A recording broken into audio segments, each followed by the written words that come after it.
It's British GT's big one this weekend, ladies and gentlemen. Yes, the Silverstone 500. 43 entries in total, 24 of them GT3s and 19 GT4s. It's Friday, it's time for the pit lane preview, and where better to start that preview than with the reigning champion and reigning Silverstone 500 winner, Darren Leung. He's back for a one-off outing with Century. He's moved on to FIA WEC, won at Imola last weekend, of course, and he's got BMW factory driver Dries van Thor alongside him. Darren attempting to become the first driver ever to win 2 Silverstone 500s overall back to back. There is another driver, of course, attempting to do that this weekend, and it is Darren's teammate from last year, Dan Harper, who shares the other Century, one of 3 Century GT3 BMWs this weekend with Michael Johnston. They didn't get the most out of this car at Oulton Park, so a little way back in the early standings, but well, if that BMW goes as well as it did here last year, that is a combination to look out for. Of course, Century, as I say, they've got 3 GT3 spec M4s this weekend. That's the Cavers and Plato car, and 2 GT4s as well. One of them is in scrutineering, but we'll just linger quickly on the Ian Goff and Tom Wrigley car. Certainly a overall class winner.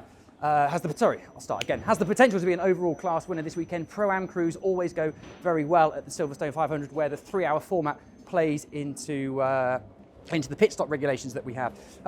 Ian will be also hosting a very special pit lane preview himself at 6 o'clock this afternoon. Check out his socials for details. More BMWs next up. We're going to dive into Ram. As I said to you earlier, BMW didn't really go particularly well at Oulton Park, but they have a chance to go to do a good job this weekend, of course. Raffaele Marciello and John Ferguson share the GT3 side of the garage, and Luca Hopkinson and Harry George on the GT4 side of it. Those guys were 5th in race 2 at Oulton. We'll back out of the garage, and here is actually Century's the 5th Century entry this weekend. Carry on up. Nothing in ABBA, sadly. They are still at scrutineering. And on to Forsetti, who were really the revelation of Oulton Park, a brand new team to British GT, 2 brand new Aston Martin Vantage GT4s, and they lie 2nd and 3rd in the overall standings. This is the Pro-Am example. Mark Warren and Will Orton, they are 3rd in the standings, but did very well indeed, and were only a pit stop penalty away from having an even better result in race 1. The other side of the garage, that's the silver entry of Mikey Porter and Jamie Day. They won on the car and the team's debut in race 1 at Oulton Park. They are 2nd in the standings currently, but as a silver entry, the pit stop regulations are stacked against them a little bit here.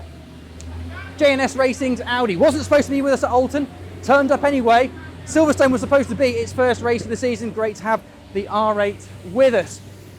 Academy's garage, the first of the 2 is down, but there is obviously a second Mustang in here, and here it is. Let's have a check on which one this is. This is 61. So this is the Eric Evans car, reigning champion Eric Evans. He shares with Marco Signoretti.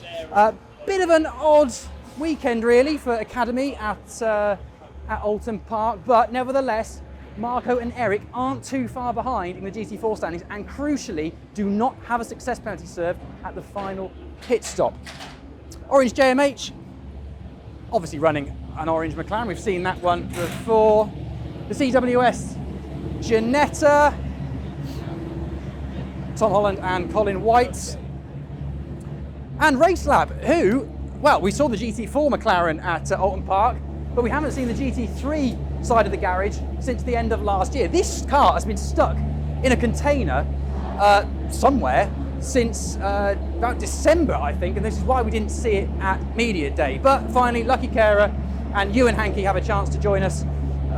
We'll see how they go, and as I say, we've already seen the Artura side of Racelab's garage at Oulton Park.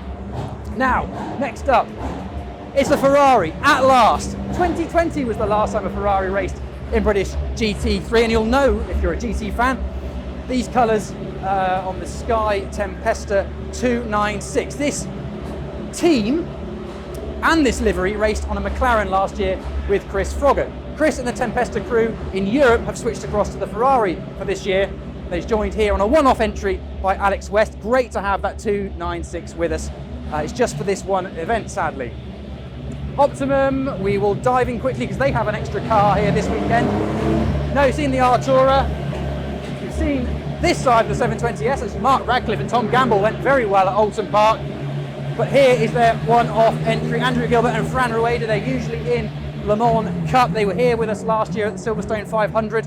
And we'll see how they go on Sunday. Bit of a gap now before we get to the next garage, so I'll let you know how the regulations work here. The 3-hour races are a bit different for a British GT. There are no pit stop windows, but each driver can complete no more than 100 minutes. Any success penalties that have come over from Oulton Park, they must be served at the final pit stop. So don't expect the strategy and the order to really unravel until after that final pit stop. As I say, those pit stops can be taken at any time in the race. You must make 3 driver changes.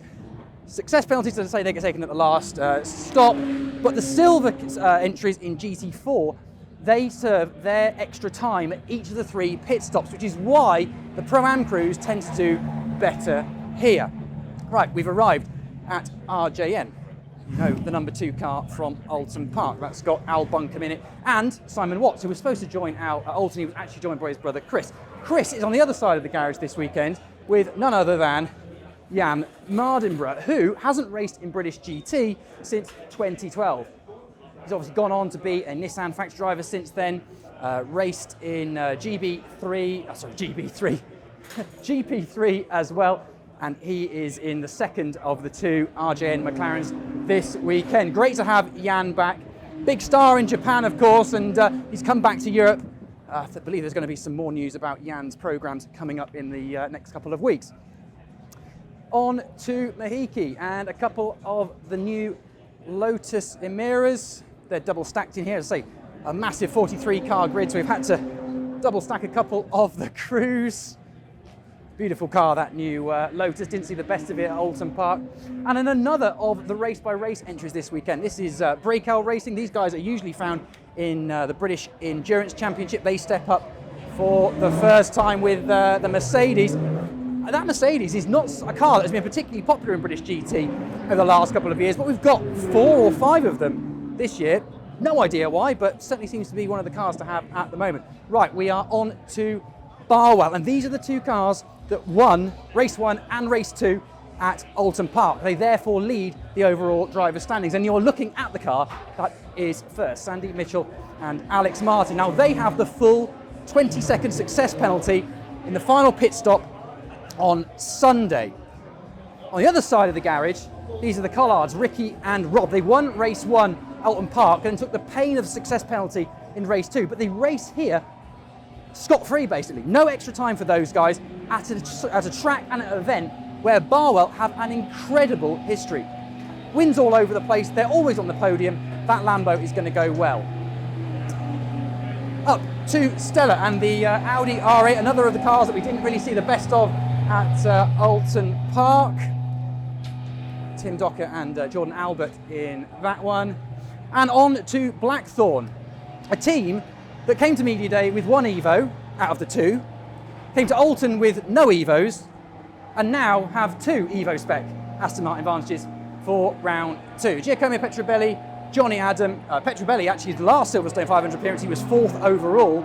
Johnny Adam, believe it or not, has only won this race once, given that he's won 19 odd other British GT races.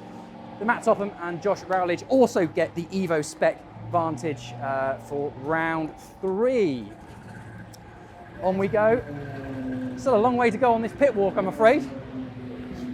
And we are up to Parker and the GT4 Championship leader, Charles Dawson and Seb Morris. They won race 2 at Oulton Park, having, I think they also got a podium in race 1, so a little bit of an advantage in the GT4 standings early on.